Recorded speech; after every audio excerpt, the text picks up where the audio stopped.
Do you know that the death rate from measles declined by 98% before the vaccine was ever introduced? And then they act like the vaccine, side by side that for me. Would you guys that pick? See it? That's absolutely true. Measles basically went away before the vaccination. I remember my chiropractor telling me stuff like that, and I didn't believe him. So measles basically disappeared and became absolutely non-deadly long before the virus. Oh, I shouldn't say long, but before the virus ever came, before the vaccine ever came out. Between the year 1900, this is all on the CDC website, what I'm about to tell you, and the year 1960, 61, 62, the years before the first measles vaccine in America, 1963, the mortality rate for measles declined by over 98%.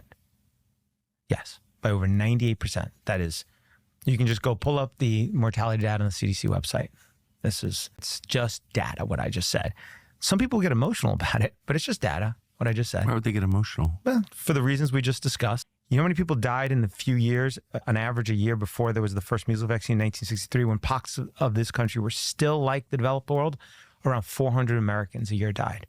That's 1 in 500,000 Americans died of measles. So you hear those numbers now.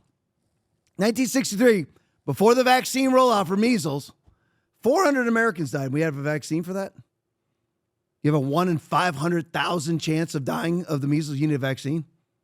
And now we have 70 vaccinations for kids, including measles. And they have what's the odds today? Because here's the thing. We were all talking about this during the video. How did Aaron was talking about bubonic plague? How did that happen? It's because feces was in the streets that attracted rats. That's what it was. And then the rats got fleas, and the flea bites were biting people, and that was bubonic plague. So you know what? If you don't put your poo-poo on the streets, there is no bubonic plague.